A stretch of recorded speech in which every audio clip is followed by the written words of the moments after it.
नमस्कार साथियों, मैं नीरज कांति आप सभी का स्वागत करता हूं आपके अपने चैनल एनके ग्लोबल एजुकेशन पर। साथियों, इस वीडियो में हम देखने वाले हैं 1 जून 2026 को the Hindu Indian express PIB live mid में छपने वाले उन प्रमुख आर्टिकल्स को जो हमारे एग्जाम के पर्सपेक्टिव से इम्पोर्टेंट रहने वाले हैं। ये जून महीना स्टार्ट हो चुका है और इसको हमें अच्छे से यूटिलाइज करना है ताकि हम अच्छे से अच्छा यहाँ पर जो अपने एग्जामिनेशन है उस पे आउटपुट दे पाएं। साथियों, अगर आप ये जो पूरा का पूरा मैगजीन है पूरे साल भर का वह प्राप्त करना चाहते हैं तो ये जो टेलीग्राम ये बेसिकली जो टेलीग्राम आईडी दी गई है इस पे आप कांटेक्ट कर सकते हैं और दूसरा ये जो व्हाट्सएप नंबर दिया गया है इसके ऊपर आप कांटेक्ट कर सकते हैं। ठीक है, आज की जो पीडीएफ है वो किस प्रकार से प्राप्त हो सकती है वो आपको पूरा प्रोसेस टेलीग्राम चैनल पे आपको बता दिया जाएगा। तो यहाँ पर हमें सबसे पहले देखने को मिलता है इंडिया और वियतनाम के बीच में यहाँ पर जो ब्रह्मोस मिसाइल है उसको लेकर यहाँ पर जो डील है वो फाइनल हो चुकी है। अब इस डील के बाद से जो इंडिया का एक प्रकार से डिफेंस का एक्सपोर्ट है वो बढ़ता हुआ नजर आ रहा है। इसी के साथ साथ इंडिया का जो इंडो पैसिफिक रीजन है उसके अंदर जो अपनी स्ट्रेटेजिक कंट्रोल है, पकड़ है, वह भी मजबूत होती हुई नजर आएगी। अब ये सारी चीजें क्यों बोली जा रही है? क्योंकि यहाँ पर हमें देखने को मिलता है कि इंडिया में ऑफिशियली यह कंफर्म हो चुका है कि इंडिया अब वियतनाम को जो ब्रह्मोस मिसाइल है वह प्रदान करने वाला है। और ये सारा का सारा जो बेसिकली एक प्रकार से अनाउंसमेंट है वो राजेश कुमार सिंह जो डिफेंस के सेक्रेटरी हैं उनके द्वारा किया गया सांगरी ला डायलॉग के अंदर।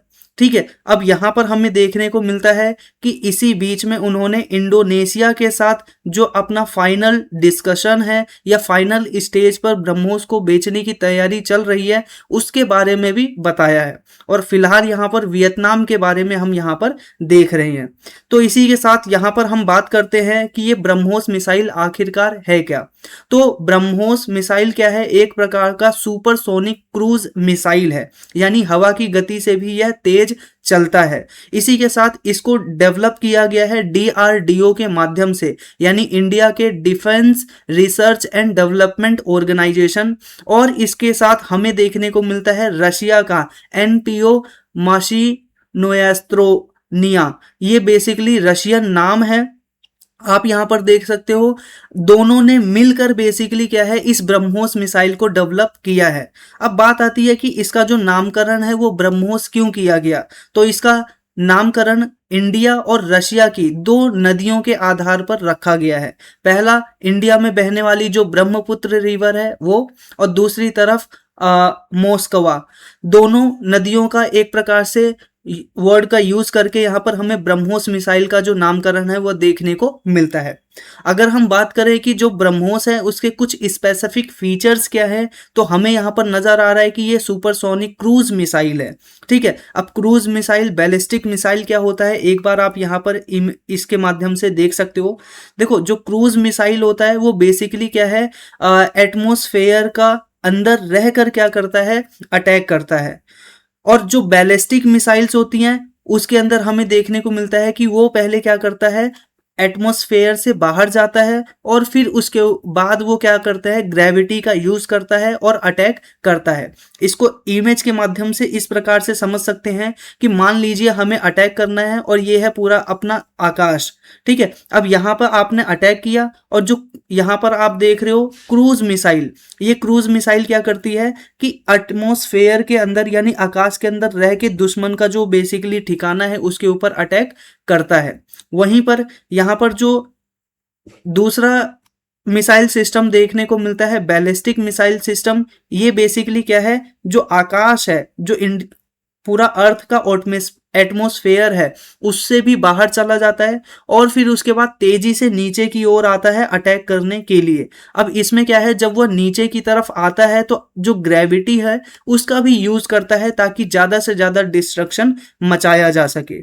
इसी के साथ साथ हमें यहाँ पर देखने को मिलता है क्रूज मिसाइल के अंदर कि through guided by through out flight, इसको क्या है, जो क्रूज मिसाइल है उसको गाइड किया जाता है यानी उसकी दिशा को तय करते रहना पड़ता है। लेकिन यहाँ पर बैलिस्टिक जो मिसाइल होती है वो बेसिकली क्या है, ट्रेजेक्ट्री को बेसिकली फॉलो करती है। फॉर एग्जाम्पल, आपने जो दुश्मन का टारगेट है वो लॉक कर दिया और उसके बाद क्या है उसका रास्ता बता दिया कि ये रास्ता है, तो बेसिकली वो बस एटमॉस्फेयर के बाहर जाएगी और उसी एरिया पे अटैक कर देगी। इसी के साथ यहाँ पर हाई एक्यूरेसी देखने को मिलती है ये जो क्रूज मिसाइल है उसके अंदर, ठीक है। और इसका एक उदाहरण हम यहाँ पर उसी के बारे में पढ़ ही रहे हैं, ब्रह्मोस मिसाइल। और इसके अलावा तोम हवाक एक बेसिकली ये मिसाइल हमें देखने को मिलती है, ठीक है। इसी के साथ साथ यहाँ पर जो बैलिस्टिक मिसाइल होती है वो लॉन्ग रेंज स्ट्राइक कैपेबिलिटी रखती है। और इसी के साथ साथ यहाँ पर क्या है, इसके उदाहरण है अग्नि और पृथ्वी नाम के जो मिसाइल सिस्टम है इंडिया के अंदर। तो हमने यहाँ पर इसके कुछ स्पेसिफिक फीचर को भी देख लिया। अगर हम यहाँ पर ब्रह्मोस की स्पेसिफिक देखें कि उसका जो स्पीड है वो माक 2.8 और 3.0 देखने को मिलता है, और यह 800 किलोमीटर तक का जो रेंज है उस वहां तक क्या है अटैक कर सकता है, जो अभी नए वेरिएंट इंडिया डेवलप कर रहा है। इसी के साथ साथ यह एक ऐसा मिसाइल सिस्टम है जिसको जमीन के माध्यम से, सी के माध्यम से, समुंदर यानी एयर के माध्यम से, और यहाँ तक कि सबमरीन के माध्यम से भी क्या है इसको लॉन्च किया जा सकता है। यानी ये एक प्रकार सा क्वाड्रिलेटरल जो अटैक है वो हमें देखने को मिलता है, जमीन से भी, सी से भी, एयर से भी और सबमरीन से भी, ठीक है। इसी के साथ साथ यहाँ पर हमें देखने को मिलता है गाइडेंस। यहाँ पर क्या है प्रिसीजन नेविगेशन सिस्टम का यूज होता है, और वॉरहेड इसके अंदर कन्वेंशनल वॉरहेड हमें देखने को मिलता है। यानी जैसा पहले देखने को मिलता है एक मिसाइल से एक ही वॉरहेड निकलता है। इसी के साथ साथ यहाँ पर सी स्कीमिंग करता हुआ ये पूरा का पूरा जो मिसाइल है वह चलता है, और यहाँ पर लो ऑल्टीट्यूड के आधार पर क्या है अटैक करता है, जैसे कि मैंने आपको यहाँ पर इमेज के अंदर ही बताया कि ये क्या है क्रूज मिसाइल है एक प्रकार का। इसी वजह से ये बेसिकली जो नीचे नीचे सतह है वहीं से क्या करता है एक प्रकार से आक्रमण करता हुआ नजर आता है, ठीक है। अब हम यहाँ पर बात करते हैं कि ये इतना ज्यादा स्पेशल क्यों है इंडिया के लिए कि भाई हमने उनको अब बेच रहे हैं। अब इससे हमें ये पता चलता है कि बेसिकली क्या है, ये जो हमने ब्रह्मोस मिसाइल डेवलप किया है वो वर्ल्ड का बेसिकली क्या है फास्टेस्ट ऑपरेशनल क्रूज मिसाइल हमें देखने को मिलता है, वन ऑफ द, ठीक है। दुनिया में जितने भी क्रूज मिसाइल है ऑपरेशनल उनमें वन ऑफ द फास्टेस्ट हमें देखने को मिलता है। और इसकी खास बात है कि इसको इंटरसेप्ट करना बहुत ही ज़्यादा मुश्किल है, क्योंकि इसकी स्पीड ही इतनी है कि जब तक दुश्मन की सेना क्या करेगी पता लगाएगी कि अटैक होने वाला है तब तक ये अपना काम खत्म करके जा चुका होगा। इसी के साथ इसकी जो एक्यूरेसी है वो भी बहुत ही ज़्यादा हाई देखने को मिलती है, और ये जाना ही जाता है अपने प्रिसीजन अटैक करने के लिए, ठीक है। आपने अभी यहाँ पर इंडिया और पाकिस्तान के बीच में अभी जो झड़प हुई थी, बेसिकली वॉर तो नहीं कहेंगे लेकिन ऑपरेशन सिंदूर के दौरान जो झड़प हुई थी उस बीच में हमने ब्रह्मोस का यूज किया था, और यहाँ पर हमें देखने को मिला कि हाई प्रिसीजन अटैक यहाँ पर देखने को मिलता है। इसी के साथ साथ यहाँ पर वियतनाम इस संदर्भ में इंपॉर्टेंट क्यों है और वो क्यों खरीद रहा है, तो देखो उसका चाइना के साथ बहुत सारे मैरीटाइम डिस्प्यूट हमें देखने को मिलता है। और चाइना बेसिकली क्या है 9 डैश लाइन, आपने सुना ही होगा इसके बारे में। अगर चलिए कल की वीडियो है उसके अंदर हम यहाँ पर 9 डैश लाइन है उसको डिस्कस कर लेंगे। तो ये बेसिकली साउथ चाइना सी के अंदर पड़ता है 9 डैश लाइन, जहाँ पर क्या है वियतनाम की बाउंड्री भी पड़ती है और चाइना कहता है ये पूरा एरिया मेरा है। इसी वजह से दोनों के बीच में मैरीटाइम डिस्प्यूट हमें देखने को मिलता है, और इसी आधार पर जो ब्रह्मोस है उसको ये वियतनाम खरीदना चाहता है। इससे क्या होगा, वियतनाम की जो कोस्टल डिफेंस एक प्रकार से पावर है वो बढ़ जाएगी, एंटी शिप वॉरफेयर कैपेबिलिटी बढ़ जाएगी। इसी के साथ साथ हमें यहाँ पर देखने को मिलेगा, चलिए आगे बढ़ते हैं। इसी के साथ हमें यहाँ पर देखने को मिलेगा कि मैरीटाइम डिटरेंस हमें यहाँ पर देखने को मिलेगा, और एरियल डिनाइल कैपेबिलिटीज भी यहाँ पर हमें देखने को मिलेगी, ठीक है। इस तरह से इंडिया के लिए ये इतना ज़्यादा इंपॉर्टेंट क्यों है कि इससे क्या है इंडिया का जो एक प्रकार से मिलिट्री पावर है, डिफेंस एक्सपोर्ट है वो बढ़ता हुआ नजर आएगा। इंडिया है वह क्या है लुक ईस्ट पॉलिसी के स्थान पर एक्ट ईस्ट पॉलिसी की तरफ यहाँ पर अपना जो कदम है वो बढ़ा पाएगा, ठीक है। साउथ ईस्ट एशियन जो कंट्रीज है उसके साथ अपने रिलेशन को और ज़्यादा मजबूत करेगा।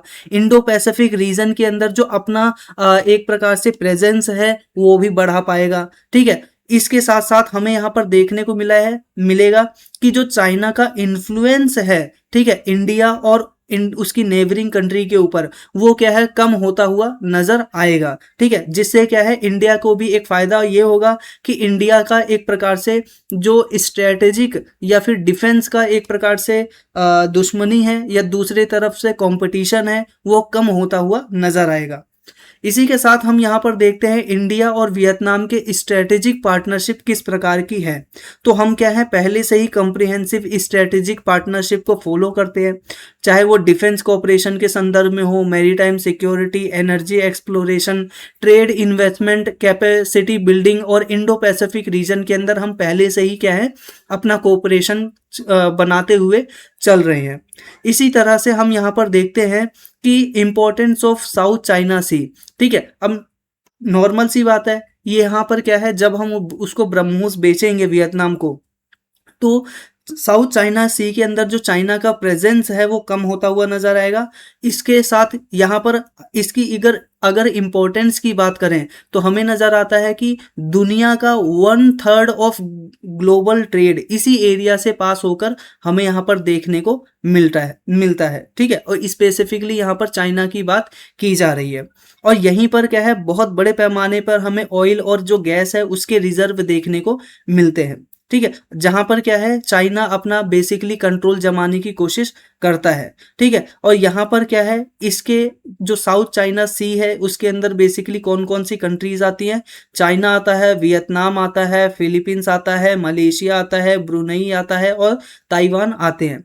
अब यहाँ पर हमें देखने को मिलता है कि जो कुछ कंट्रीज हैं उन्होंने पहले से ही जो भारत का ब्रह्मोस मिसाइल सिस्टम है उसको क्या है, खरीद रखा है। ठीक है, अब ब्रह्मोस इंडिया का जो डिफेंस एक्सपोर्ट है वो बढ़ता हुआ नजर आएगा। ये सारी चीजों को आप यहाँ पर देख सकते हो। ठीक है, इसी के साथ साथ हम यहाँ पर देखते हैं कि प्रीवियस बेसिकली ब्रह्मोस के कौन कौन से एग्रीमेंट हो रखे हैं। तो यहाँ पर आप देख रहे हो साउथ चाइना सी के अंदर आपको यहाँ पर फिलीपीन देखने को मिलेगा। तो फिलीपीन ने पहले ही इंडिया का जो ब्रह्मोस मिसाइल सिस्टम है उसको खरीद रखा है। अभी वियतनाम है वो भी बात कर रहा है, वियतनाम के साथ और कुछ कंट्रीज हैं जो यहाँ पर बात कर रही हैं कि वो इसको खरीद सकती हैं। इसी के साथ साथ यहाँ पर हमें देखने को मिलता है कि इंडिया के सामने ये इतना सब कुछ अच्छा लग रहा है लेकिन कुछ चैलेंज भी है।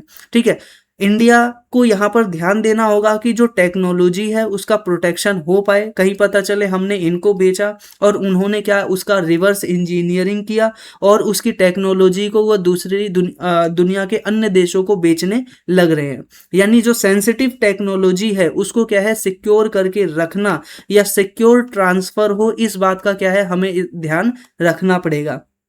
ठीक है, अब ये बाकी चीज़ों को आप देख सकते हो कि इंडिया के लिए मैटर क्यों करता है। तो नॉर्मल सी बात है, स्ट्रेटेजिक इंपॉर्टेंस के लिए, इकोनॉमिक इंपॉर्टेंस के लिए, सिक्योरिटी और जियोपॉलिटिकल इंपॉर्टेंस के लिए क्या है, ये इंडिया के लिए ज़रूरी है। इसी तरह से क्या है, हमें क्या है, आसियान को भी एक्सपेंड करना चाहिए। इसी के साथ साथ जो जॉइंट मिलिट्री एक्सरसाइज है ये साउथ ईस्ट एशिया जो कंट्रीज हैं उनके साथ, जिससे कि क्या है, हम उनके जो मिलिट्री कोऑपरेशन है वो और बढ़ा पाए और इन फ्यूचर में बेसिकली क्या है, इंडिया का और भी क्या है, डिफेंस एक्सपोर्ट इस एरिया में होता हुआ नजर आए। और इसी के साथ इंडिया अब क्या है, लुक ईस्ट पॉलिसी के स्थान पर एक्ट ईस्ट पॉलिसी को अपना रहा है और उसका भी ये एक मेजर पार्ट हमें देखने को मिल रहा है। साथियों, लास्ट में आपके लिए इसी आर्टिकल से संबंधित एक क्वेश्चन है, इसको आप अटेम्प्ट करने की कोशिश कीजिए। यहाँ पर बात की जा रही है, consider the following statement regarding the BrahMos missile. यानी ब्रह्मोस मिसाइल के संदर्भ में कुछ यहाँ पर स्टेटमेंट दिए गए हैं, आप उसको देखिए। पहला स्टेटमेंट है, it is a joint venture between India and Russia. तो क्या ये बात सही है कि इंडिया और रशिया मिलकर ब्रह्मोस को तैयार किए हैं? इसी के साथ दूसरा पॉइंट है, it is a supersonic cruise missile. तो इसको आपको बताना है। थर्ड पॉइंट है, it can be launch from land, sea, air platforms. ठीक है, तो इसका सही आंसर आपको यहाँ पर बताना है कि ये जो बेसिकली मिसाइल है वह किस प्रकार का मिसाइल आपको देखने को मिलता है। ठीक है, इसी के साथ साथ हम यहाँ पर आगे बढ़ते हैं अपना नेक्स्ट आर्टिकल की तरफ। हमारा जो नेक्स्ट आर्टिकल है वो आप देख सकते हो इंडियन एक्सप्रेस के एक्सप्लेनर पेज पर यहाँ पर हमें देखने को मिलता है। अब यहाँ पर बात की जा रही है अरावली रेंज की। अब अरावली जो रेंज है वो एक प्रकार से जो पूरा का पूरा गैंगेटिक प्लेन है, ठीक है, गंगा यमुना जो दोआब है वहां पर क्या है नेचुरल शील्ड की तरह काम करता है, जो कि नॉर्थ इंडिया को क्या बोलते हैं प्रोटेक्ट करता है डेजर्टिफिकेशन से। यानी जो डेजर्टिफिकेशन का मतलब आप सभी समझते ही होंगे कि जो रेगिस्तान के मैदान हैं उनका बन जाना और पेड़ पौधों का वहां से खत्म हो जाना, ठीक है, तो डेजर्टिफिकेशन को रोकता है। अब पूरा मामला क्या है आइए डिटेल में देखते हैं। तो देखो क्या हुआ, अभी 30 मई को यानी कल परसों की ही बात है, परसों की, यहाँ पर क्या हुआ कि एक बहुत ही बड़ा मैसिव डस्ट का स्टॉर्म आया, ठीक है, कहाँ पर, राजस्थान के चूरू जिला के अंदर और हनुमानगढ़ जिला के अंदर, बीकानेर, नागौर और सिकार, अलवर, ये जितना भी एडजॉइनिंग या उससे आसपास के इलाके हैं इन सभी इलाकों में स्टॉर्म आया। अब स्टॉर्म आने की वजह से हमें देखने को क्या मिला कि वंस अगेन इससे हमें पता चला कि जो अरावली रेंज है वो इंडिया के लिए इतनी ज़्यादा इम्पोर्टेंट क्यों है, क्योंकि जब ये स्टॉर्म आया ना तो अरावली की जो पहाड़ियां हैं उसने इस बड़े से धूल के जो पूरा का पूरा गुबार है उसको अरावली रेंज से आगे बढ़ने नहीं दिया। अब इससे आगे बढ़ने नहीं दिया तो इसका मतलब क्या हुआ कि अगला जो यहाँ पर नॉर्दर्न इंडिया हमें देखने को मिलता है वो सुरक्षित रह गया, यानी गंगा यमुना दोआब की तरफ ये धूल की जो कण है वो नहीं आए, ठीक है। तो इससे हमें पता चलता है कि जो अरावली रेंज है वो एक प्रकार से बैरियर की तरह काम करता है, नेचुरल बैरियर की तरह काम करता है, ताकि क्या है जो थार डेजर्ट है उसके क्या बोलते हैं बाईं तरफ, और वह क्या है थार डेजर्ट से उड़ने वाले जो धूल के कण हैं वो इंडो गैंगेटिक जो प्लेन है वहां तक ना पहुंच सके। ये पूरा बेसिक न्यूज था। अब हम क्या करते हैं एक एक कंपोनेंट को यहाँ पर तोड़ तोड़ के पढ़ते हैं। तो सबसे पहले यहाँ पर बात आती है कि ये जो अरावली रेंज है वह क्या है। अरावली रेंज हम देखते हैं कि वर्ल्ड का ओल्डेस्ट फोल्ड माउंटेन देखने को मिलता है, ठीक है। तो वर्ल्ड का ओल्डेस्ट यानी विश्व का सबसे पुराना फोल्ड माउंटेन कौन है, अरावली रेंज है, ठीक है। अब अरावली जो रेंज है वो आप देखेंगे गुजरात के अंदर, राजस्थान के अंदर, हरियाणा के अंदर और दिल्ली के अंदर पूरा फैला हुआ है, ठीक है। अगर आप यहाँ पर अरावली रेंज को देखेंगे ध्यान से तो आपको पता भी नहीं चलेगा कि क्या बोलते हैं यहाँ आसपास पहाड़ है। क्यों? क्योंकि पूरे के पूरे अरावली पहाड़ी के ऊपर हमने क्या कर रखा है, पूरी दिल्ली के शहर की बसावट कर रखी है। गुजरात, राजस्थान और हरियाणा के अंदर पूरा शहरों की बसावट हमने कर दी है, ठीक है। अरावली रेंज तो आपको कहीं नजर ही नहीं आएगा।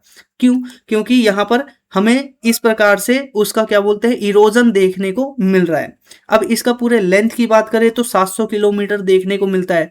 साउथ वेस्ट से नॉर्थ ईस्ट की तरफ ये बढ़ता हुआ इस प्रकार से यहाँ पर नजर आता है, ठीक है। यहाँ पर क्या है साउथ वेस्ट, साउथ और फिर यहाँ पर वेस्ट, यानी इस प्रकार से वो क्या है चंद्र आकार की तरह से इसका आकार है, ठीक है। नॉर्थ की तरफ और ईस्ट की तरफ फिर बढ़ता हुआ नजर आता है इस प्रकार से। अब यहाँ पर हमें देखने को मिलता है इसकी एक हाईएस्ट पीक है, वो आप ध्यान रखिएगा, गुरु शिखर इसकी क्या है हाईएस्ट पीक है। और यहाँ पर जियोलॉजिकल एज की बात करें तो यहाँ पर 1.5 बिलियन ईयर्स यहाँ पर पुराना है, यानी 1,50,00,000 साल पुराना यहाँ पर ये हमें देखने को मिलता है, ठीक है। तो यहाँ पर हमने बेसिक कॉन्सेप्ट बात कर लिया अरावली रेंज की बारे में। अब ये किस चीज से हमें प्रोटेक्ट करता है उसको जानने से पहले आपके लिए इंफॉर्मेशन, यहाँ पर NK global education Telegram channel है, इसको आप ज्वाइन कर सकते हैं। इस पर्टिकुलर जो आप पीडीएफ देख रहे थे इसको बेसिकली यहाँ पर क्या है डाउनलोड करने के लिए। इसी के साथ करंट अफेयर का हमारा एक ग्रुप है 499 में, जिसके अंदर आपको डेली, वीकली, मंथली और पूरे साल भर का करंट अफेयर एक बुकलेट पीडीएफ के अंदर प्राप्त होगा, ठीक है। रेगुलर बेस पर आपको ये जो डेली की करंट अफेयर का पीडीएफ है जो आप यहाँ पर देख रहे हो वो सब कुछ आपको मिल जाएगा। इस ग्रुप को ज्वाइन करने के लिए यहाँ पर जो व्हाट्सअप नंबर दिया गया है इसके ऊपर आप मैसेज कर सकते हैं, या फिर ये जो टेलीग्राम चैनल है इसके ऊपर बेसिकली कांटेक्ट कर सकते हैं। इसी के साथ ये टेलीग्राम का पर्सनल आईडी है, इसके ऊपर भी आप कांटेक्ट कर सकते हैं। वापस आते हैं अपने आर्टिकल की तरफ। तो यहाँ पर बात हो रही है कि जो अरावली रेंज है वो किस तरह से नॉर्थ इंडिया को प्रोटेक्ट करता है। तो मैंने आपको बताया कि यहाँ पर क्या है, थार डेजर्ट है उसके बाईं तरफ, और थार डेजर्ट से क्या होता है, बहुत बड़ी बड़ी जो धूल के गुबार हैं यानी डस्ट के लाडेन विंड हैं बेसिकली वो आते हैं, और इसी को क्या है यह बाई दाईं तरफ आने से यानी गंगा यमुना दोआब पर आने से रोक लेता है। इसी के साथ साथ यहाँ पर बहुत सारी हॉट विंड यहाँ पर बहती है। आपने देखा होगा राजस्थान के बहुत सारे इलाकों में बहुत ज़्यादा गर्मी पड़ती है क्योंकि वहाँ डेजर्ट है। उसी तरह अगर आप देखोगे सहारा डेजर्ट, तो सहारा डेजर्ट आपको देखने को मिलेगा वेस्टर्न एशिया के अंदर, और वेस्टर्न एशिया के बाद यहाँ पर क्या है एक अरावली रेंज आ जाती है। अब जब ये गर्म हवा वेस्टर्न एशिया से निकलती हैं यानी सहारा डेजर्ट से निकलती हैं, तो अरावली क्या करता है, इन गर्म के हवाओं को क्या करता है, रोक लेता है। दूसरा ये प्रमुख फायदा हुआ, कई बार सैंड के स्टॉर्म आते हैं, ठीक है, और उसको भी क्या है ये रोकता है, ठीक है। इसके साथ साथ यहाँ पर हमें देखने को मिलता है कि ये विंड की स्पीड को रिड्यूस कर देता है, जो सैंड के पार्टिकल्स हैं उसको सेटल डाउन कर देता है, जो डस्ट होती है धूल होती है उसके ट्रांसपोर्टेशन को डिक्रीज कर देता है, जो डेजर्ट है उसके एक्सपेंशन को रोकता है, ठीक है। ये जो ड्यून्स हैं, ड्यून्स का मतलब होता है एक प्रकार से, इस प्रकार से आपने देखा होगा कि रेगिस्तान के इलाकों में बड़े बड़े क्या बोलते हैं, ड्यून का मतलब ही बेसिकली टीला होता है, ठीक है। तो रेगिस्तान के अंदर जो इस प्रकार के टीले बने होते हैं, ऐसे टीले बनने से क्या है वह रोकता है, ठीक है, अरावली रेंज। अब यहाँ पर हमें देखने को मिलता है ये बाकी सारी चीजें वही हैं जो मैंने आपको यहाँ पर बताई है। अब बात आती है कि इंडो गैंगेटिक प्लेन के बारे में कुछ की फैक्ट। तो आप सभी को पता ही है इंडो गैंगेटिक प्लेन दुनिया के सबसे ज्यादा डेंसली पॉपुलेटेड एरिया में आता है, ठीक है, और वर्ल्ड की ओल्डेस्ट सिविलाइजेशन भी यहीं पर आपको देखने को मिलती है, ठीक है। बनारस, काशी, ये सारा का सारा इलाका क्या है, दुनिया की सबसे पुरानी सिटी में से मानी जाती है, ठीक है। महाभारत और ये सारी के सारे टाइम से ही ये शहरों का यहाँ पर हमें अस्तित्व देखने को मिलता है। इसी के साथ साथ यहाँ पर क्या है, एग्रीकल्चर के लिए बहुत ही ज़्यादा उपजाऊ जमीन है। अगर ये अरावली रेंज ना हो तो बेसिकली आप समझ सकते हो कि डस्ट के जो स्टॉर्म है यहाँ पर क्या करेंगे, पूरा का पूरा जो एग्रीकल्चर लैंड है उसको ख़त्म कर देंगे, एग्रीकल्चर की प्रोडक्टिविटी ख़त्म हो जाएगी, एयर पोल्यूशन पूरा का पूरा नॉर्थ इंडिया में बढ़ जाएगा। हालांकि अभी भी अरावली के होने के बावजूद भी अभी भी आप देख रहे हो कितना पोल्यूशन है। तो जब वो खत्म हो जाएगा तो आप सोचो कि हर एक सांस में धूल के आप पता नहीं मुट्ठी मुट्ठी भर क्या है आप धूल सांसों के थ्रू लेते हुए नजर आओगे, ठीक है। तो इस तरह से क्या है डेजर्टिफिकेशन के रिस्क को यहाँ पर कम करता हुआ नजर आता है अरावली रेंज। अब यहाँ पर अब बात आती है कि ये जो अरावली रेंज है उसके लिए हम इतना चिंतित क्यों हो रहे हैं। अरावली रेंज के बारे में आप सभी ने अभी हाल फिलहाल में न्यूज़ में पढ़ा होगा कि गवर्नमेंट क्या कर रही है, अरावली की बहुत सारी पहाड़ियों को काट रही है, ये कह के कि ये क्या है हमारा क्या बोलते हैं संसाधनों की जरूरत है। तो बेसिकली जो माइनिंग एक्टिविटीज है जैसे कि मार्बल निकालना, ग्रेनाइट निकालना, क्वार्टजाइट निकालना, लैमस्टोन निकालना, बेसिकली ये सभी की वजह से क्या है अरावली रेंज का डिग्रेडेशन हो रहा है। इसी के साथ साथ यहाँ पर क्या है अर्बनाइजेशन की भी वजह से लगातार हम शहरों का विकास करते जा रहे हैं, जैसे फरीदाबाद, गुरुग्राम, दिल्ली एनसीआर, ये सब के सब कहाँ पर निर्मित किए गए हैं, बेसिकली अरावली की जो पहाड़ियाँ हैं उसी के ऊपर ये सब तो बनी हुई हैं, ठीक है। इसी के साथ साथ यहाँ पर अरावली का जो इकोसिस्टम है वह लोस्ट हो रहा है, वेजिटेशन खत्म होती चली जा रही है, हैबिटेट का फ्रेगमेंटेशन हो रहा है। अगला कारण है डिफोरेस्टेशन की वजह से। अब डिफोरेस्टेशन का सीधा मतलब यह है कि पेड़ को काटा जा रहा है अरावली रेंज के, जिसकी वजह से सोइल की स्टेबिलिटी कम हो रही है, विंड का रेस्ट्रिक्शन कमजोर होता जा रहा है, और बायोडाइवर्सिटी के ऊपर क्या है बेसिकली यहाँ पर एक प्रकार से प्रेशर पड़ रहा है। इसी के साथ इलीगल एनक्रोचमेंट भी एक बड़ी समस्या नजर आती है, ठीक है। ये सारा का सारा कारण आता है कि अरावली रेंज है वह क्यों बेसिकली खत्म होता हुआ नजर आ रहा है। तो ये कुछ पॉइंट्स को आप इस प्रकार से गिना सकते हैं। इसी के साथ साथ इकोलॉजिकल इंपॉर्टेंस आप यहाँ पर देख सकते हो अरावली का। यहाँ पर क्या है, बायोडाइवर्सिटी हॉटस्पॉट देखने को मिलता है, यानी बहुत सारे जीव जंतु पाए जाते हैं, जैसे कि लेपर्ड, ठीक है, लेपर्ड के साथ स्ट्रिप्ड हाइना, इसके अलावा यहाँ पर इंडियन पेंगोलिन, ठीक है, और स्लोथ बियर। देखो ये सारे के सारे जो एनिमल हैं वो कई एंडेंजर्ड हैं, कुछ क्रिटिकल इंडेंजर्ड हैं, ऐसे जानवर यहाँ पर पाए जाते हैं। और अगर अरावली रेंज को हम खत्म कर देंगे तो कहीं ना कहीं इन जानवरों का अस्तित्व भी हमें खतरे में यहाँ पर नजर आएगा, ठीक है। और इसी के साथ इंडिया के लिए ये बहुत जरूरी भी है अरावली को बचाना, क्योंकि हमने साइन किया हुआ है United Nation convention to compact desertification, ठीक है। ये बाकी पॉइंट्स को आप एक बार अपने आप देख सकते हैं, जो पीडीएफ है वो आपको प्रदान कर दी जाएगी। देखो एक बहुत ही अच्छा मेंस का क्वेश्चन है, ठीक है, आप इसको भी बेसिकली अटेम्प्ट कर सकते हैं, ठीक है। ये क्या है, अरावली रेंज है। क्वेश्चन क्या है, the Aravalli range is not merely a geological feature. जो अरावली रेंज है वो सिर्फ एक भौगोलिक क्या बोलते हैं संरचना नहीं है, but a crucial ecological shield for northern India. बल्कि क्या है, ये एक मुख्य रूप से इकोलॉजिकल शील्ड है, यानी एक प्रकार से शील्ड को कहते हैं बेसिकली जो, ठीक है, ये बेसिकली क्या है, एक प्रकार से क्रिटिकल इकोलॉजिकल शील्ड है नॉर्दर्न इंडिया के लिए। इस चीज को क्या करना है आपको, डिस्कस इट एनवायरमेंटल सिग्निफिकेंट। ये जो अरावली रेंज है उसकी एनवायरमेंटल सिग्निफिकेंट बताइए, and challenges threatening it's survival, और उन चैलेंजेस को बताइए जो इसके अस्तित्व को लेकर क्या है, संकट हैं, ठीक है। तो बेसिकली ऊपर मैंने आपको जितने भी पॉइंट बताए वो सब कुछ आप यहाँ पर मेंशन कर सकते हो, ठीक है। एक बार पूरा आर्टिकल आपने पढ़ लिया है, अब एक बार आप रिवाइज कीजिए। रिवाइज करने के बाद क्या बोलते हैं, बिना देखे कॉपी पेन उठाइए और क्या बोलते हैं इसको एक बार लिख डालिए। और लिखने के बाद ये जो हमारा टेलीग्राम चैनल है N K global education,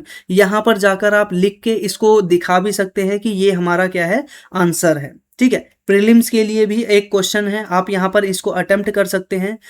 consider the following statement regarding the Aravalli range, it is one of the oldest fold mountain system in the world. पहला स्टेटमेंट सही है, गलत है। It is extends from Gujarat to Delhi, यह गुजरात से दिल्ली तक फैला हुआ है। It's act as a natural barrier against the eastern ward expansion of the Thar desert. Eastern ward का मतलब ईस्ट की तरफ क्या है, थार डेजर्ट के जो विस्तार है उसको यहाँ पर ये रोकता है। तो कितने ऑप्शन इसके अंदर सही है, ऑप्शन ए 1 और 2 यहाँ पर स्टेटमेंट ठीक है, या फिर बी दूसरा और तीसरा स्टेटमेंट ठीक है, या फिर सी पहला और तीसरा स्टेटमेंट ठीक है, या फिर डी तीनों के तीनों ऑप्शन ठीक है, ठीक है। ये कमेंट बॉक्स में आप बता सकते हैं। यहाँ पर एक बढ़िया सा यहाँ पर आर्टिकल आप देख सकते हो, यहाँ पर बात की जा रही है ब्लू माइक्रो मून के बारे में, जो कि क्या है अभी 2026 में हमें यहाँ पर देखने को मिला। अब बात आती है कि ये जो ब्लू माइक्रो मून है वो आखिरकार होता क्या है। यहाँ पर हम सबसे पहले देखते हैं कि ये 31 मई यानी कल के दिन ही इसको क्या है ऑब्जर्व किया गया है। जो हमारे स्काई वॉचर्स होते हैं और जो एस्ट्रोनॉमिकल बेसिकली क्या है उस क्षेत्र में काम करने वाले लोग होते हैं। अब ये एक प्रकार का क्या है एस्ट्रोनॉमिकल इवेंट है, ठीक है, ब्लू माइक्रो मून। तो यहाँ पर मून के बारे में आप सभी जानते ही होंगे कि ये एक ऐसी सिचुएशन है, मैं इन शॉर्ट बता देता हूँ यहाँ पे आपको पहले ये है क्या। तो ब्लू माइक्रो मून बेसिकली क्या है, ब्लू से इसका कोई लेना देना नहीं है, पहली बात आप इसको ये ध्यान में रखिएगा, ठीक है। माइक्रो इस वजह से बोला जाता है क्योंकि जो ये मून है आम तौर पर क्या है, यूजुअल तौर पर क्या है छोटा दिखाई पड़ता है, ठीक है। अब क्यों दिखाई पड़ता है छोटा, अभी हम डिस्कस करेंगे। इसी के साथ साथ यहाँ पर क्या है जो पूरा का पूरा हमारा कैलेंडर मंथ होता है उसमें आप देखते होंगे कि जो मंथ है उसके शुरुआत में हमें थोड़ा सा चांद दिखाई दे, पूरा चांद दिखाई देता है। जैसे जैसे हम क्या बोलते हैं 15 दिन कंप्लीट करते हैं तो हमें क्या है, आधा चांद दिखाई देता है। ठीक है, इस प्रकार से। फिर जैसे ही हम आगे बढ़ते हैं महीने की 30 तारीख तक, तो पूरा का पूरा जो चांद है वो गायब ही हो जाता है। ठीक है, और यहाँ पर आप देखोगे कि एक ऐसा ये पूरा लाइन बनता है, और इसी लाइन में हमें यहाँ पर देखने को मिलता है कि सेकंड फुल मून यहाँ पे बात कर रहे हैं। देखो, महीने में कितना दिन होता है, 30 दिन, और 30 दिन का जो इवेंट होता है उसमें हमें ये पूरा का पूरा सिस्टम नजर आता है।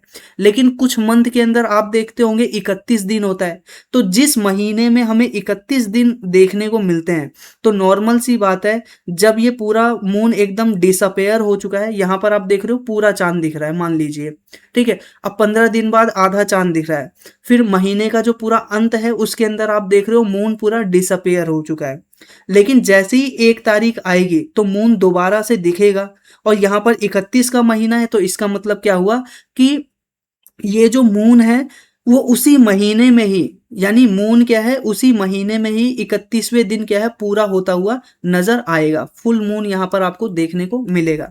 तो इसी वजह से एक ही महीने के अंदर जब 2 बार पूरा मून दिखे, यानी फुल मून दिखे, उसको ही हम बोलते हैं ब्लू मून। ठीक है, यानी इसका कलर से कोई रिलेशन नहीं होता कि नीला मून दिखेगा, बल्कि क्या है, जो दूसरा मून आता है महीने के एक ही महीने के अंदर दूसरी बार, उसको हम क्या बोलते हैं, ब्लू मून कहते हैं। पहले वाला फुल मून और दूसरी टाइम पे ये जो फुल मून दिखा उसको कहते हैं ब्लू मून। ठीक है, जानने के संदर्भ में यही होता है।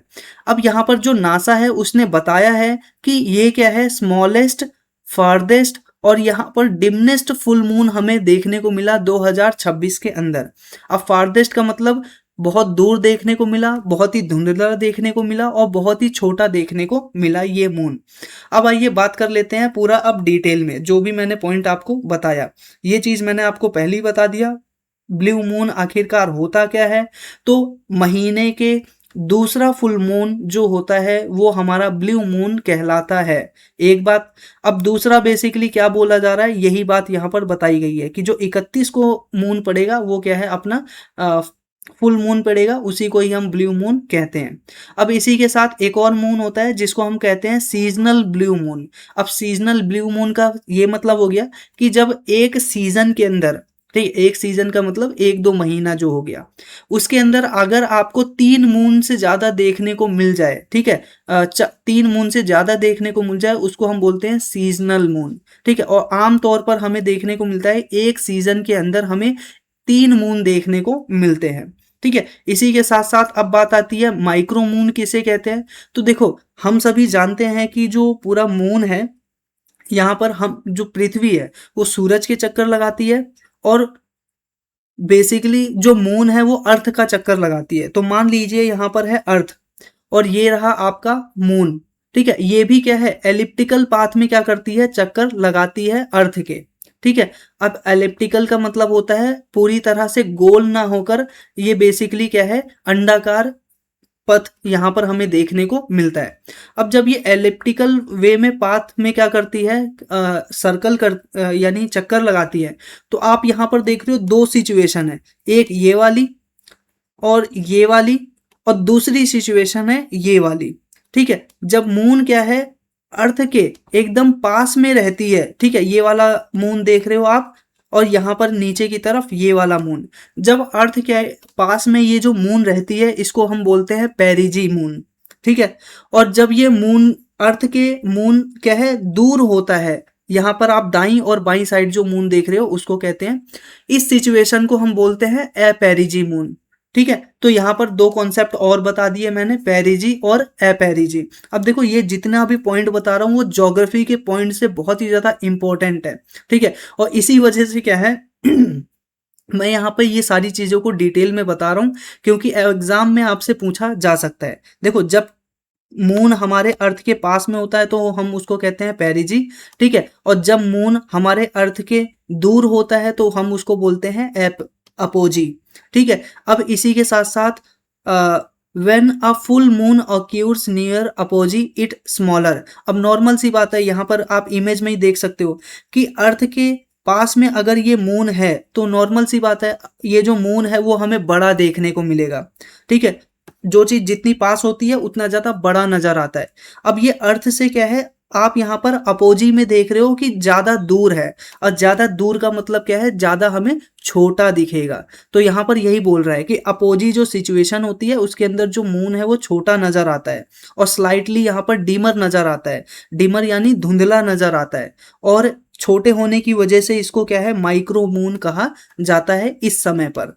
ठीक है, अब मून बदलता नहीं है, बस मून की जो पोजीशन होती है उसके बदलने के आधार पर ही ये जो हमने पूरा का पूरा नामकरण है वह किया है। ठीक है, ये क्या है, जब बेसिकली अपोजी के संदर्भ में हमें क्या है, यहाँ पर 30% डिमर हमें यहाँ पर नजर आता है, ये पूरा का पूरा मून है।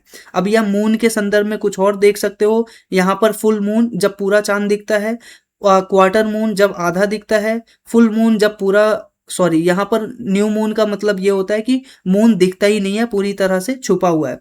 फुल मून में पूरा दिखता है, और लास्ट क्वार्टर में मतलब आधा दिखता है बेसिकली इसमें भी।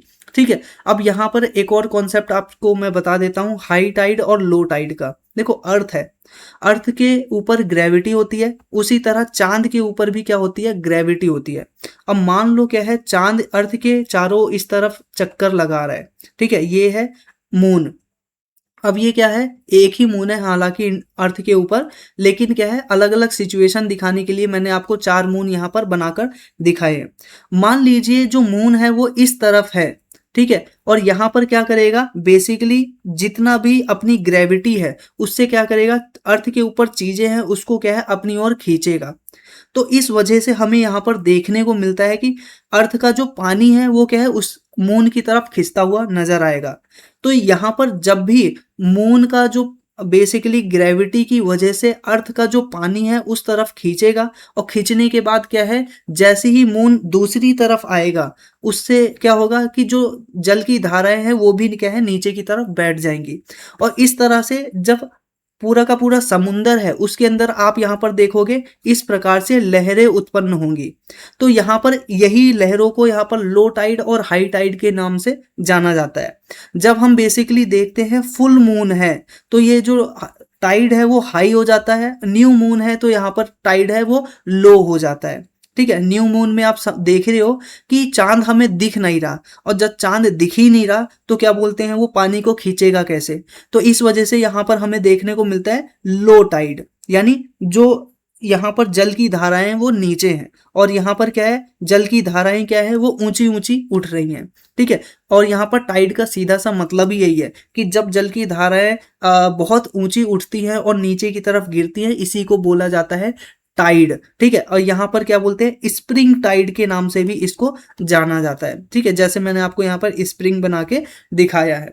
अब इसी के साथ यहाँ पर सुपर मून और यहाँ पर माइक्रो मून, दो कॉन्सेप्ट बताए गए हैं। यहाँ पर सुपर मून बेसिकली क्या होता है, ये आप एक बार देख लीजिएगा, बेसिकली कोई खास बेसिकली इसमें डिफरेंस नहीं है। सुपर मून क्या होता है, ज़्यादा ब्राइटर होता है, माइक्रो मून है दूर है, इस वजह से ये डिमर होता है। इतना आपको यहाँ पर ध्यान में रखना है। अब बात करते हैं, why doesn't blue moon looks like blue. ठीक है, अब नॉर्मल सी बात है, पहले ही मैंने बता दिया कि मून के कलर के ऊपर ये हमने नामकरण नहीं किया है। ठीक है, बस सेकंड क्वार्टर में जो मून हमें फुल मून दिखता है उसी को हम क्या बोलते हैं, ब्लू मून बोलते हैं। अब ऐसा भी नहीं है कि जो मून है वो कभी ब्लू नहीं दिखता। यहाँ पर कभी कभी क्या है, इसके ऊपर स्कैटर्ड, मून के ऊपर जब स्कैटर्ड रेड वेवलेंथ पड़ती है तो कभी कभी जो मून का कलर है वो ब्लूइश, हल्का सा ब्लूइश देखने को आपको मिलेगा। देखो, कभी कभी आप मून को ऑब्जर्व करना कि वो येलोइश होगा। ठीक है, और क्या बोलते हैं, कभी कभी आप चांद को देखोगे तो एकदम साफ और ब्लूइश कलर का आपको यहाँ पर नजर आएगा। ठीक है, यही बात यहाँ पर की जा रही है। ठीक है, आप इसको एक बार अपना पढ़ सकते हैं। ठीक है, इसी तरह से कुछ और कॉन्सेप्ट है, जैसे कि आप यहाँ पर देख रहे हो सुपर मून आखिरकार होता क्या है। तो फुल मून के टाइम पर हमें सुपर, फुल मून जो होता है उसी को सुपर मून कहते हैं। ब्लड मून किसे कहते हैं, जब हमें टोटल लूनर एक्लिप्स से देखने को मिलता है, यानी जो चांद है पूरी तरह से सूरज की जो रोशनी है उसको छुपा लेता है। और ठीक है, और सूरज की रोशनी चांद के ऊपर इतनी तेज से पड़ती है कि उसका जो उसका जो कलर है वो क्या बोलते हैं, एक प्रकार से रेड कलर का दिखता है।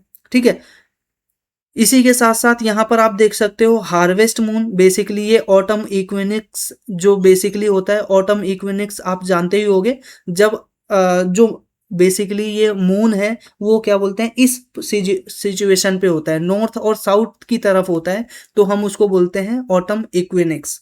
ठीक है, और एक होता है विंटर इक्विनिक्स, नॉर्थ साउथ के अंदर जो होता है उसको हम ऑटो इक्विनिक्स बोलते हैं।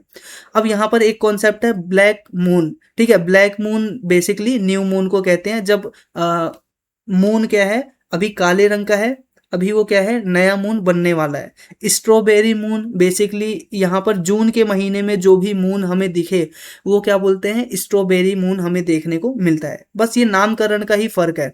ठीक है, ज़्यादा आपको कॉन्सेप्ट में इतना ध्यान नहीं रखना कि स्ट्रॉबेरी कलर का शायद दिखता हो या फिर ब्लैक कलर का दिखता हो, हार्वेस्ट कलर का दिखता हो, ब्लड कलर का दिखता हो, ऐसा कुछ नहीं है। नामकरण कुछ कुछ इस आधार पर किया गया जो मैंने आपको डिटेल में बता दिया। अब इसी के आधार पे एक क्वेश्चन है आपसे प्रीलिम्स के लिए, आप यहाँ पर जवाब दीजिए।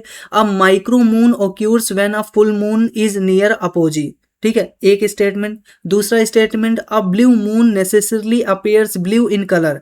ठीक है, जो ब्लू मून है वह ब्लू कलर का ही दिखता है। इसी के साथ तीसरा स्टेटमेंट है, the moon revolve around the earth in an elliptical orbit. ये क्या है, एलिप्टिकल यानी अंडाकार या फिर दीर्घ वृत्ताकार। ठीक है, हिंदी में दीर्घ वृत्ताकार कहते हैं एलिप्टिकल को। तो उसमें क्या है, यह पृथ्वी के चक्कर लगाता है। तो इनमें से कौन सा स्टेटमेंट सही है, यहाँ पर आप इसको बता सकते हैं। ठीक है, इसी के साथ साथ यहाँ पर करेक्ट आंसर जो है वो आपको यहाँ पर जो टेलीग्राम चैनल है वहाँ पर दे दिया जाएगा। इसी के साथ साथ यहाँ पर आप देख सकते हो कि पीएम अजय स्कीम आपको देखने को मिलती है, जो कि है प्रधानमंत्री अनुसूचित जाति अभ्युदय योजना। बेसिकली ये जो स्कीम है 2021-22 में लाई गई थी, काफ़ी पुरानी है, लेकिन अभी ये क्या है दोबारा से न्यूज़ में हमें देखने को मिल रही है। तो इसके कुछ स्पेसिफिक फीचर क्या है कि ये सेंट्रल सेक्टर्ड स्कीम है। इसका बेसिकली यह उद्देश्य हमें देखने को मिलता है, बेसिकली इसको क्या है ministry of social justice and empowerment के थ्रू क्या है लागू किया गया था। अब इसका ऑब्जेक्टिव क्या है कि जो शेड्यूल कास्ट के लोग हैं उनको क्या है सस्टेनेबल लाइवलीहुड प्रोवाइड कराना, उनकी सोशियो इकोनॉमिक कंडीशन को इम्प्रूव करना, और जो विकास की मुख्य धारा है उसके अंदर बेसिकली उनको लेकर आना।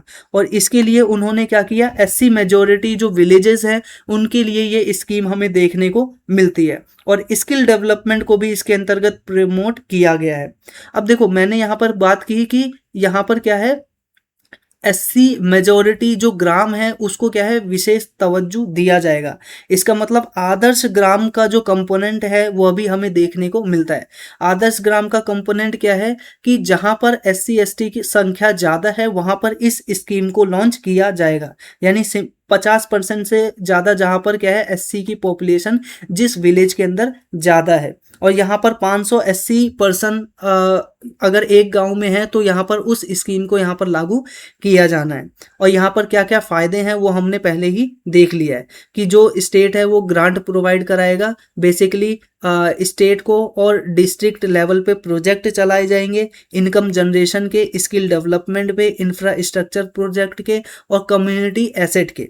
इसी के साथ साथ वेंचर कैपिटल फंड भी दिया जाएगा एससीज को, इसके अंदर एंटरप्रेन्योरशिप के लिए, फिर स्टार्टअप्स के लिए और स्मॉल बिजनेसेस के लिए। ठीक है, इसी के साथ साथ यहाँ पर हम देखेंगे आदर्श ग्राम कॉन्सेप्ट मैंने आपको बता दिया। इसके अंतर्गत क्या है जहाँ पर ऐसी पॉपुलेशन है कि 50% से ज़्यादा एससीज हैं वहाँ पर road, drinking water, education, health facility, sanitation और डिजिटल कनेक्टिविटी और लाइवलीहुड अपॉर्चुनिटी, ये सारी चीज़ें प्रोवाइड की जाएंगी। बेनिफिशियरी टारगेट कौन है, एससी है, यहाँ पर आपको देखने को मिलेगा। स्पेसिफिकली फोकस किया जाएगा यूथ के ऊपर और वुमेन के ऊपर। इसी के साथ इस प्रकार का जो प्रोविज़न है आर्टिकल 46 में यानी डीपीएसपी के अंदर हमें देखने को मिलता है यह सिग्निफिकेंट क्यों है कि इंडिया के अंदर सोशल जस्टिस को प्रोवाइड करेगा, इंक्लूसिव डेवलपमेंट को प्रोवाइड कराएगा, रूरल डेवलपमेंट को बढ़ाएगा, एम्प्लॉयमेंट जनरेशन यहाँ पर करता हुआ नजर आएगा। चैलेंजेस भी आप यहाँ पर देख सकते हो कि डिले इम्प्लीमेंटेशन है, कागजी सारी की सारी कार्रवाई है, फिर उसके अलावा डिस्पैरिटी है, और इसके साथ बेनिफिशरी के अंदर अवेयरनेस नहीं है। जब पता ही नहीं है तो बेसिकली कोई किसी स्कीम का लाभ उठाएगा ही कैसे। ठीक है, तो वे फॉरवर्ड के रूप में आप कह सकते हो कि इनके बीच में क्या है, एक प्रकार से अवेयरनेस बढ़ानी चाहिए। ठीक है, कैंप लगा के उनको बताना चाहिए और बाकी सारी चीजें। इसी से संबंधित आपको एक क्वेश्चन है, consider the following statement regarding PM Ajay. अब पहला स्टेटमेंट कह रहा है it is implemented by ministry of social justice and empowerment. ये सही है या गलत आपको यहाँ पर बताना है। इसी के साथ it aims at the socio economic development of schedule caste, यहाँ पर एससी के लिए ये स्कीम है, सही या गलत। इसी के साथ साथ थर्ड है it includes venture capital fund, इसके अंदर वेंचर कैपिटल फंड को भी इंक्लूड किया गया है। कंपोनेंट फॉर एससी एंटरप्रेन्योर्स, जो एससी कम्युनिटी से संबंधित लोग हैं, अगर वो कोई उद्यम खोलना चाहते हैं तो उसके लिए भी फंड उनको प्रोवाइड कराया जाएगा। तो यहाँ पर कितने ऑप्शन ठीक हैं वो आपको यहाँ पर बताना है। ऑप्शन ए 1 और 2, ऑप्शन बी 1 और 2 और 3, ऑप्शन सी 1 और 3, या फिर डी पहला, दूसरा और तीसरा, तीन के तीनों ऑप्शन ठीक है। ठीक है, ये अपना लास्ट आर्टिकल आप इस प्रकार से देख रहे हैं। लास्ट आर्टिकल में बढ़ने से पहले आपके लिए दोबारा वही इंफॉर्मेशन, ये अपना टेलीग्राम आईडी है, इससे कांटेक्ट करके आप यहाँ पर क्या है, जो करंट अफेयर का वन स्टॉप सॉल्यूशन है उस ग्रुप में आप ज्वाइन हो सकते हैं, जो कि है 499 में। अगर आप एक बार ग्रुप को ज्वाइन करेंगे तो लाइफ टाइम आप इस ग्रुप को ज्वाइन करके रख सकते हैं।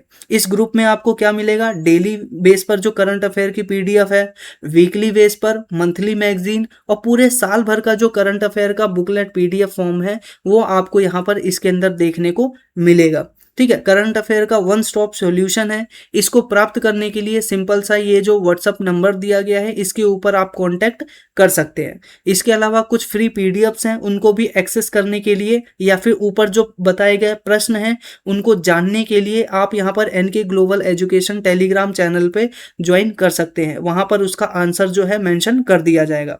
आप यहाँ पर देख रहे हो कि इस प्रकार से जो हमारा पूरा साल भर की मैगजीन है वो रहने वाली है। ये अपनी मंथली मैगजीन इस प्रकार की रहेगी। मंथली मैगजीन के साथ पूरे साल भर की मैगजीन भी इस प्रकार से तैयार की जाती है। जैसे कि पिछले साल की ये मैगजीन है M2M प्रोग्राम के अंतर्गत, यानी मार्च टू मार्च पूरे साल भर का करंट अफेयर, जिसमें हमने पूरे साल भर का करंट अफेयर तैयार किया था सब्जेक्ट वाइज। जैसे इंडियन पॉलिटी का अलग, इंटरनेशनल रिलेशन का अलग, फिर इसी के साथ हिस्ट्री के मैगजीन अलग, आर्ट एंड कल्चर का मैगजीन अलग, इंडियन इकोनॉमी की अलग, साइंस टेक ज्योग्राफी, लगभग सभी एनवायरनमेंट, सभी सब्जेक्ट की आपको यहाँ पर क्या है मैगजीन देखने को मिलेगी। ठीक है, तो यहाँ पर M2M प्रोग्राम के अंतर्गत आप इसको ज्वाइन कर सकते हैं। तो यहाँ पर बात आती है अपने आखिरी आर्टिकल की, जो कि क्या है, khadi and village industry commission. ये जो स्कीम है ये भी गवर्नमेंट ने बहुत साल पहले लॉन्च किया था, अभी ये दोबारा से न्यूज़ में है, इस वजह से आप इसको देख सकते हो। Khadi and village industry commission has been playing a major role in promoting rural development. ठीक है, जो ये KVIC है वो रूरल डेवलपमेंट के क्षेत्र में बहुत महत्वपूर्ण कदम बढ़ा रही है। ठीक है, लोगों को रोजगार प्रोवाइड करा रही है, और जो आत्मनिर्भर भारत का अभियान है उसको क्या है आगे बढ़ा रही है। लोगों के क्या है लाइवलीहुड जनरेशन, यानी रोजगार का सृजन किस प्रकार से किया जाए, इस स्कीम के अंतर्गत ये हमें देखने को मिलता है। विलेज इंडस्ट्री जो इनिशिएटिव है उसका विकास करता हुआ यहाँ पर नजर आ रहा है। तो सबसे पहली बात आती है कि KVIC स्कीम है क्या। तो ये बेसिकली क्या है, नॉट KVIC बेसिकली है क्या, तो ये एक प्रकार का फुल फॉर्म है khadi village and industry commission, जो कि 1956 में इसको लेकर आया गया था।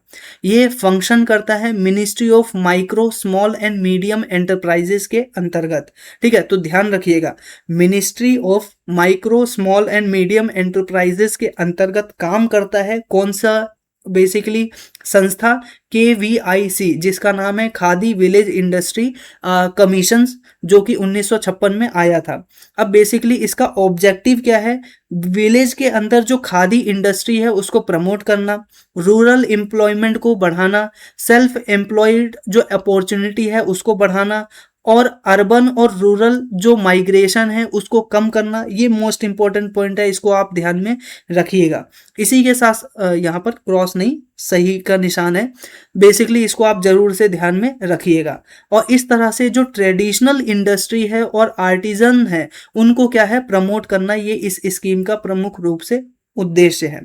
ठीक है, इसी के साथ साथ अगर हम फंक्शन की बात करें तो ये क्या क्या काम करता है, तो एम्प्लॉयमेंट जनरेशन का काम करता है, नॉन फार्म रूरल जॉब को यहाँ पर प्रोवाइड कराता है, यानी खेती के इतर अन्य जितने भी आर्टिजन से संबंधित काम है या स्मॉल एंटरप्रेन्योरशिप से संबंधित काम है, लोगों को सिखाता है, स्किल डेवलपमेंट कराता है, ट्रेनिंग कराता है। इसी के साथ साथ मार्केटिंग सपोर्ट प्रोवाइड कराता है खादी प्रोडक्शन के लिए, और यहाँ पर क्या है, एग्जीबिशन लगातार करवाता है, ई कॉमर्स सपोर्ट प्रोवाइड कराता है। तो ये भी इंपॉर्टेंट पॉइंट है, एग्जीबिशन भी लगाता है और ई कॉमर्स सपोर्ट भी प्रोवाइड कराता है। इसी के साथ साथ फाइनेंशियल असिस्टेंट भी प्रोवाइड कराता है। जो क्रेडिट लिंक्ड स्कीम्स होती हैं उनके साथ ये अपने आप को एसोसिएट करके रखता है। बैंक और जो फाइनेंशियल इंस्टीट्यूशंस है उसके साथ अपने आप को कनेक्ट करके रखता है, यानी लोगों को लोन भी प्रोवाइड करवाता है। ठीक है, खुद लोन नहीं देता, लेकिन जो बैंक है और फाइनेंशियल इंस्टीट्यूशंस हैं उनके थ्रू ये लोन प्रोवाइड करवाता है। ठीक है, तो यहाँ पर आपको इस प्रकार से देखने को मिलेगा ये पूरा सिस्टम। अब यहाँ पर इसके अंतर्गत चलने वाली कौन कौन सी स्कीम है ये आपसे मेन पूछेगा। तो पहली स्कीम इसके अंतर्गत चल रही है प्रधानमंत्री एम्प्लॉयमेंट जनरेशन प्रोग्राम, एक पॉइंट। इसी के साथ साथ इसके अंतर्गत क्या होगा, बेसिकली क्या है, क्रेडिट लिंक सब्सिडी स्कीम है, जो कि क्या है, सेल्फ एम्प्लॉयमेंट अपॉर्चुनिटी को बढ़ा रहा है। इसके अंदर स्टेट के लेवल पे और डिस्ट्रिक्ट के लेवल पे यहाँ पर जो मदद है वो प्रोवाइड की जाएगी। इसी के साथ इसके अंतर्गत हनी मिशन को भी चलाया जा रहा है, तो ध्यान रखिएगा ये KVIC स्कीम के अंतर्गत ही ये हनी मिशन चल रहा है। और KVIC किसके अंतर्गत आता है, मिनिस्ट्री ऑफ MSME। ठीक है, इसी के साथ साथ यहाँ पर हमें देखने को मिलता है इसके अंदर जो बी है उनको किस प्रकार से रखा जाए और किस प्रकार से हनी का प्रोडक्शन किया जाए, ये सब उनको सिखाया जाता है। फिर इसके अलावा कुम्हार साक्ष यहाँ पर सशक्तिकरण, ठीक है, कुम्हार सशक्तिकरण योजना भी इसके अंतर्गत चलाई जाती है, जिसके अंदर जो पहले लकड़ी से आपने देखा होगा कि एक कुम्हार है वो चक्का को घुमाता है और उससे क्या करता है, मिट्टी के बर्तन बनाता है। तो सरकार इलेक्ट्रिक पोट्री व्हील प्रोवाइड कराती है इस स्कीम के अंतर्गत। इसी के साथ ट्रेनिंग भी प्रोवाइड कराती है। इसी के साथ मॉडर्न इक्विपमेंट को लोगों तक पहुंचाने के ऊपर फोकस करती है। इसी के साथ साथ लेदर और अगरबत्ती हैंडमेड पेपर इनिशिएटिव भी इसके अंतर्गत चलाया जाता है, जिसके अंदर जो ट्रेडिशनल इंडस्ट्रीज हैं उनके अंदर रूरल जो एम्प्लॉयमेंट जनरेशन है वह किया जाता है। ठीक है, अब यहाँ पर खादी का मतलब आप समझते हो, हैंड स्पन, यानी हाथ के द्वारा निर्मित जो हैंड वोवन फैब्रिक होते हैं, वहां पर इसकी बात की जा रही है। आमतौर पर खादी के अंतर्गत कॉटन, सिल्क और वूल से बने जो कपड़े हैं वो शामिल होते हैं, जो कि हाथों के द्वारा निर्मित हो। हिस्टोरिकल इम्पोर्टेंस सभी को पता है कि महात्मा गांधी जो खादी का इम्पोर्टेंस है वो बताते रहे हैं, चाहे वो अपना स्वदेशी मूवमेंट हो, चाहे वो क्या बोलते हैं अदर इंडिया का जो नेशनल मूवमेंट है उसके अंदर। DPSP के अंदर भी इसका मेंशन हमें देखने को मिलता है, आर्टिकल 43, कि हम खादी को प्रमोट करेंगे और रूरल डेवलपमेंट को प्रमोट करेंगे। अब यहाँ पर इंपॉर्टेंट आपको पता ही चल गया होगा, जितनी भी अच्छी बातें हैं वो सब आप यहाँ पर लगा दीजिएगा कि एक प्रकार से लार्ज स्केल नॉन फार्म जो जॉब है वो प्रोवाइड किया जाएगा। फिर वुमेन लेड इंटर्नशिप यहाँ पर प्रोवाइड की जाएगी, एंटरप्राइज यहाँ पर डेवलप किए जाएंगे, इको फ्रेंडली प्रोडक्शन मेथड को प्रमोट किया जाएगा, इंडिजेनस क्राफ्ट को प्रमोट किया जाएगा, वीकर और रूरल जो सेक्शन होता है उनको क्या है, असिस्टेंट प्रोवाइड किया जाएगा।